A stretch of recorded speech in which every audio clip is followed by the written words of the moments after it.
আসসালামু আলাইকুম ওয়ারাহমাতুল্লাহ। আজ পবিত্র জুমাবার। শব্দটি আরবি।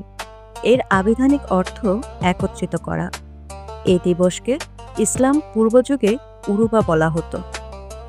জুমা সাপ্তাহিক প্রধান দিবসের নাম, যা শুক্রবার নামে পরিচিত। জুমা নামকরণ নিয়ে ইসলামের ইতিহাসে বিভিন্ন মতামত পাওয়া যায়। এদিন হজরত আদম আলাইহিওয়াসাল্লামের অঙ্গ প্রত্যঙ্গগুলো একত্র করে পরিপূর্ণতা লাভ করার কারণে জুমা বলা হয়। কেউ কেউ বলেন এদিন আদম আলাইহিওয়াসাল্লাম ও হাওয়া আলাইহিওয়াসাল্লাম পরস্পর একত্র হওয়ায় জুমা বলা হয়। আবার অনেকে বলেন শহর ও গ্রাম অঞ্চলের লোকেরা এদিন একত্র হয়ে নামাজ আদায় করায় এদিনকে জুমা বলা হয়। নবী হজরত মুহাম্মদ সাল্লাল্লাহু আলাইহি ওয়াসাল্লাম মক্কা ছেড়ে মদিনা গেলেন।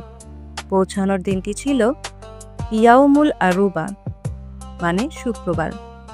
সেদিন তিনি বনি সালেম গোত্রের উপত্যকায় গেলে জোহর নামাজের সময় হয়। সেখানে তিনি জোহর নামাজের পরিবর্তে জুমার নামাজ আদায় করেন। এটাই ইতিহাসের প্রথম জুমার নামাজ। তবে আনুষ্ঠানিক সূচনা হয় আরও পরে। রাসূলুল্লাহ সাল্লাল্লাহু আলাইহি ওয়াসাল্লামের মদিনায় যাওয়ার পর এবং জুমার নামাজ ফরজ হওয়ার আগে একবার মদিনার আনসার সাহাবীরা আলোচনায় বসেন। তারা বললেন, ইহুদিদের জন্য সপ্তাহে একটি দিন নির্দিষ্ট রয়েছে, যে দিনে তারা সবাই একত্রিত হয়।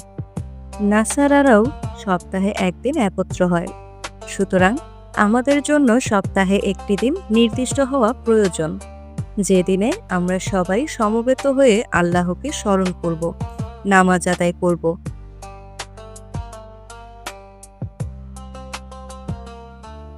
অতঃপর তারা আলোচনায় বললেন, শনিবার ইহুদিদের আর রবিবার নাসারাদের জন্য নির্ধারিত।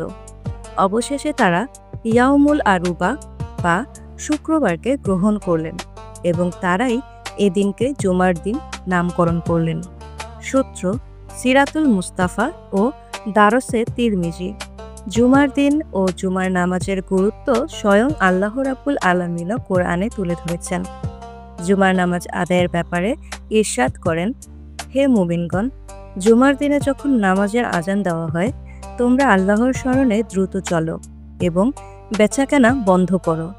এটা তোমাদের জন্য উত্তম, যদি তোমরা বুঝো। অতঃপর নামাজ শেষ হলে তোমরা পৃথিবীতে ছড়িয়ে পড়ো এবং আল্লাহর অনুগ্রহ খোঁজো ও আল্লাহকে অধিক স্মরণ করো, যাতে তোমরা সফলকাম হও। সূরা জুমা আয়াত 9 এবং 10।